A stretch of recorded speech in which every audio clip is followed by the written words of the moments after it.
하지 말고 와이프 논란 일으키지 말고 네. 경제 민생에 집중하는 모습을 보여줘야 될 거 아닙니까? 근데 그런 회의를 제대로 주재하기를 합니까? 예를 들면 서민들을 만나기를 합니까? 방금 말한 것처럼 청와대 청원이라도 열어서 국민들의 의견을 듣기를 합니까? 네. 아무것도 하지 않고 그래놓고는 한다는 이야기가 대통령이 경제 살리는 거 아니다. 당연히 대통령 혼자 살릴 수 없죠. 하지만 대통령이 진두지휘해서 네. 이 경제위기 민생위기를 어떻게 극복할 것이냐. 국민들로부터 온갖 제안도 받고 고통스러운 말씀도 드려야 될 거 아닙니까? 그런 거 전혀 없다는 그런 것이고요. 소통을 통해서 두 번째, 네. 국민들이 자신감을 가지면 경제가 회복된다라는 황당한 또 말을 했습니다.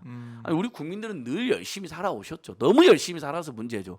지난 100년 넘게 네. 가장 세계 최장의 노동 시간에 음. 그러면서도 억울하거나 사회적으로 억울한 일이거나 부당한 일이 있으면 세계에서 가장 치열하게 민주화 운동과 사회 운동까지 전개해 가면서 지금의 대한민국을 경제 선진국, 민주주의 선진국을 만들어 놓은 겁니다. 네. 근데 이게 지금 뭐 최근에 언론 불신도도 더 올라간 걸로 저희 국제 기관의 조사가 있는 것처럼 윤석열이 당선된 지 지금 3-40일 됐는데 벌써부터 지금 경제위기 민주주의가 막 여기저기서 밀려오는 것이거든요. 그 와중에 오늘 주제 중 하나는 김건희 씨는 네. 사방팔방에서 논란을 불러일으키고 다니고 있고요. 행보를 예. 펼치고 있고 그다음에 출퇴근하면서 네. 계속 어쨌든 출퇴근 민폐를 저지르고 뭘 그렇게 둘이 맨날 뭘 사러 다니면서 신세계 백화점에 신발 사러 가지, 빵을 사러 가지, 네. 영화를 보러 가지, 영화 배우들 만나지. 그 전 행사회마다 다 그게 엄청난 교통 통제와 경호 인력이 투입되는 거 아닙니까? 그렇죠. 그런 어떻게 보면은 예. 안 들어야 될 그런 국력이 좀 예, 소모가 맞습니다. 되는 거 아니냐. 특히 저는 가장 네. 심각한 것이 국민이 자신감을 가지면 되고 대통령 경제상이 아니란 발언은 이건 정부가 뭘 하겠다는 지가 전혀 나오지 않습니다. 자, 지금 여러분 엄청난 고물가에 고유가에 고금리 네. 그다음에 주가까지 폭락하고 있습니다. 그렇죠. 지금 국민들 완전히 지금 제가 보기에는 최근 10년 사이 가장 패닉 상태에 가깝습니다. 최근 10년 동안 예를 들면 2008년 경제위기 이후에 이렇게까지 물가가 뛰고 실제 물가도 2008년 이후 최대치로 뛰었습니다. 인플레이션 장난 그러니까요. 아니죠. 예. 그러니까 딱 제가 그래서 최근 10년 이야기인 게 그럽니다. 2008년도에 전후에서 힘들었어요. 그 전에 IMF 힘들었고 1997년도 그 후에 딱 14년 만에 지금 최대 위기가 찾아온 겁니다. 생활 물가가 6-7%가 올랐습니다. 네. 공공용 전기, 수도, 가스가 작년도 대비 9.7%가 올랐습니다. 근데 이 정권이 웃긴 게 공공요금을 더 올리겠답니다. 네. 아니 이렇게 물가가 폭등하고 고유가 때문에 고통받을 때는 공공요금을 최대한 억제해줘서 물가 인상률을 억제를 해주고 서민들의 가계지출, 공공요금의 가계지출을 줄여줘야 됩니다. 이건 뭐 너무나 상식적인 이야기인데 네. 하반기에 지금 중하반기에 전기, 가스금 또 올리겠다는 겁니다. 말리지 않겠답니다. 문재인 정부가 억지로 억제한 게 문제다라는 모든 걸 경제적 강자나 시장에 맡기겠다는 기조를 노고라 하는 겁니다. 그럼 어떻게 될까요? 지금 생활물가 6-7% 뛰었는데 여기에 7-8월 달에요. 공공요금가가 오르잖아요. 네. 그러면 물가 인상률 10% 가까이 육박할 겁니다. 10%나요. 예. 러시아 우크라이나 전쟁으로 인한 에너지 위기, 식량 위기 계속될 것이고 이 전쟁이 네. 많은 전문가들이 그렇잖아요. 쉽게 해결될 전쟁이 아니다. 굉장히 지금 전쟁이 길어지는 분위기다. 그리고 나토에 이제 중립국까지까지 막 가입하고 그러면서 나토와 미국 한편으로 하고 중국과 러시아를 한편으로 하는 냉전이 가속화되는 것도 국제 정세에 굉장히 부담을 준다. 그렇죠. 근데 윤석열 부부는 지금 한국이 처한 이 엄중한 상황에도 불구하고 나토 회의를 가려고 그래요. 네, 나토 정상회의를 그건 참석한다고. 미국과 중국이나 범사회주권을 완벽하게 적대시하겠다는 겁니다. 굉장히 위험하고 무모한 짓입니다. 네. 경제가 이렇게 어려운데 더더욱 조심해야 될 상황에서 러시아나 중국은요 나토 가입 문제에 나토랑 협력하는 것에 대해서 우리가 생각하는 것 이상으로 굉장히 예민합니다. 전쟁이 날 정도로. 거기는 사실 네. 나토라고 하면 군사적인 그냥 군사적 대응 체계잖아요. 그렇죠.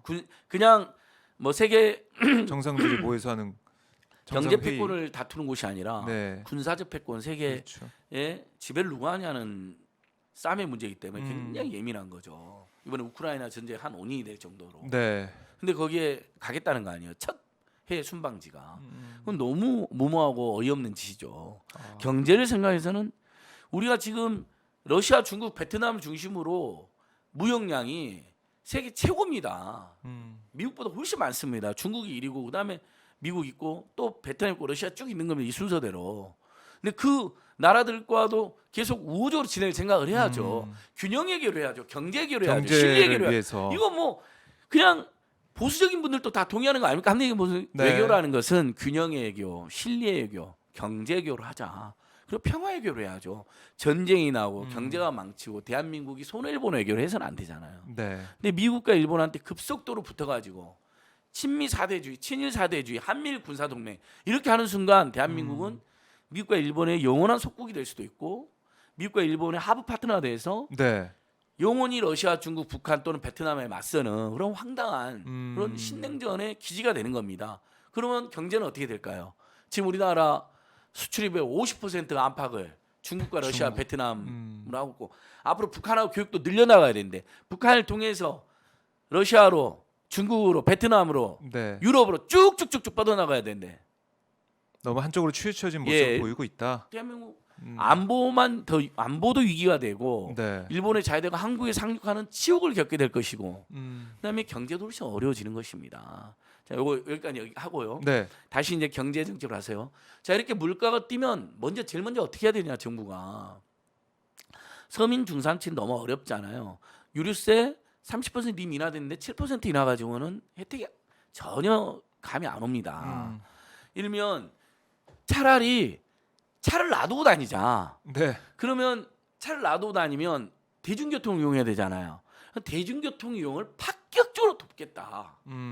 어차피 집집마다 한 달에 교통비로 몇십만 원이 나와요. 대중교통을 이용하든 기름값을 쓰던. 그렇지 않아요? 만약 박종 기자님하고 제가 출퇴근에 버스 한 번, 지하철 한 번씩 탄다 해도 줄 잡아 10만 원 안팎이 나옵니다.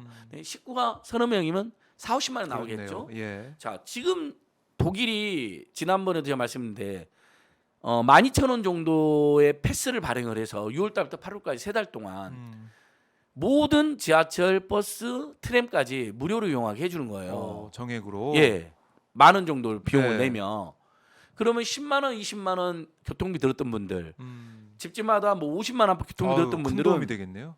엄청나게 도움이 되죠. 네. 자, 기름값이 너무 비싸, 물가가 너무 뛰었어, 자장면 값도 뛰었어, 식용유 값도 뛰었어 이렇게 고통받던 분들이 한 달에 그걸로 뭐 몇십만 원을 썼을 거 아니에요. 10만 원, 20만 원. 그렇죠. 예. 근데 대중교통비에서 10만 원, 20만 원 아껴. 그럼 물가 인상의 고통이 해결이 되는 거예요. 이렇게요. 네. 그런 정책이 힙합니다. 지금 윤석열이나 추경호나 국민의당에서는 그런 얘기 하나도 나오지 않습니다. 법인세가. 근데 오히려 이런 오늘 할 얘기 얘기 되게 많죠. 나오더라고요. 예. 법인세 지금 경제이익하고 법인세 무슨 상관이 있습니까? 경제이익이 민생이익이면 서민 중산층이 힘듭니다. 중소기업 중소상공인들이 힘들어져요. 노동자 힘들어져요. 그러면 오히려 재벌이나 대기업들 그동안 코로나19 시기에 돈을 더 많이 벌었고 네. 최근에 수출도 잘 되기 때문에 엄청난 돈을 벌었어요. 그럼 그분들이 내던 법인세를 내가 올려란 말을 안 해요. 네. 꼬박꼬박 법인세라도 잘 받아가지고 그 법인세로 서민, 민생, 노동자, 중소기업들 돕는 대책을 내놔야죠. 네. 근데 법인세를 지금 25% 최고 세율 25%를 22% 인하하면 거의 상위 1%도 안 돼. 0. 거의 0.1%의 재벌 대기업만 한 7, 8조 정도의 특혜를 입을 것으로 추정이 되고 있어요. 그러니까 정부는 그런 생각인 것 같아요. 그 사람들이 투자한다는 거예요. 투자한다는. 그러면 투자할까요? 그 이 여력이 세계적인 생기면. 경제위기 와중에 네. 우리가 박정 기자님이나 저같이 투자를 잘 모르는 사람이 보기에도 지금 세계적인 경제위기 와중에 투자를 한다고? 그 다음에 네. 투자 좀 하려고 그러면 미국하고 윤석열을 짜가지고 다 미국으로 투자하게 만들던데? 저번에 와가지고도 현대와 삼성 투자 네. 국내 투자 발표했나요? 그렇네요. 국내 청년 고용 그러니까. 발표했나요? 왜 미국에만 투자를 해야 되는 거죠? 음. 왜 미국에만 고용을 그래 늘려줘야 되는 거죠? 몇 조 원씩? 수십 조를 네. 투자한다는 거 아니에요. 대한민국에 투자 안 하는 거냐 이거죠. 대한민국에 청년들 고용 안 하냐. 이거 들고 일어서야 될 일입니다. 미국 투자가 만약에 시장의 상황상 아주 넓은 시장 때문에 꼭 필요했으면 할 수 있죠. 그걸 하지 네. 말라는 거 아니죠. 중국에도 공장 짓고 러시아도 공장, 유럽에도 공장 지으니까 할 수 있죠. 그러나 윤석열과 미국의 압박으로 억지로 했다면 그건 정말 큰 문제이고 그다음에 한국과 미국이 골고루 해야 될 것을 미국에만 올인했다 투자를 네. 그것도 문제가 되는 거죠. 이렇게 하나씩 근본적으로 다 따져야 됩니다. 음. 근데 범세 깎아주면 투자한다? 청년 고용한다? 절대 지금 고용 늘리지 않고 있습니다. 투자도 안 하고 있어요. 기업이 오히려 더 민감하겠죠 지금 경기가 맞죠. 안 좋아질 거라고 하면은 예. 돈을 투자 안 하고 현금을 좀 쌓아두겠죠. 지금이 그냥 인플레이션이 아니라 지속적인 경기 침체하에 물가가 지속적으로는 스태그플레이션 상황이다라는 경고가 사방팔방이 나옵니다. 투자 절대로 쉽게 안 할 겁니다. 오히려 더 조심하겠죠. 네. 투자에 신중하겠죠. 어떻게 될지 모르는데 음. 경기 침체로 와서 만약에 투자를 했는데 물건을 생산했어 안 팔려요. 어떻게 돼요 그러면? 아유 재고 쌓이고. 그러면 일종의 그게 쌓이고 그러면 그게 옛날에 대공황 같이 되는 거잖아요. 음. 공급 과잉으로 인한 네. 공황이 발생할 수도 있는 것이거든요. 이미 민생은 지금 패닉 상태이고요. 뭐 패닉도 네네. 공황이 또 패닉이잖아요. 그러니까 그런데 전혀 물가 대책이나 고유가 대책은 실효성 있지 나오지 않고 있는 겁니다. 자, 화물연대 파업도 만약에 길어질 뻔했어요. 그래서 더 큰일 뻔했어요. 그렇죠. 윤석열하고 국민의힘은 아예 짓밟으려고 마음 먹었어요. 처음에는요. 음. 상황을 길게 끌어가지고 국민 여론이 악화되면 그래 한번 본때를 보여주려고 노동자들이나 우리 민중들을. 근데 국민 여론이 그렇게 돌아가지 않았어요. 왜냐하면 화물연대 분들이 기름값이 폭등했는데 적자래 최저임금 못 받는데 타이 국민들이 파업을 안 좋아하는 국민들께서도 야 근데 저분들은 진짜 안 됐다라는 그렇지. 여론이 있었고 과로 과적 과속으로 고속도로에서 사고 너무 많이 나가지고 네. 진짜 너무나 많은 참사를 봤기 때문에 그 안전 운임제인지 무엇인지 네. 우리 국민들이 잘은 모르지만 우리 국민들 입장에서 안전해야 그럴 거 아니야. 된다. 안전 운임제인지 뭔 표준 최저임금제인지 그거 이후에 사고가 많이 줄어들었대. 네. 사고 실제 줄어들었으니까 뉴스 안 나오잖아요. 그렇죠. 그러니까 그거 필요한 거네.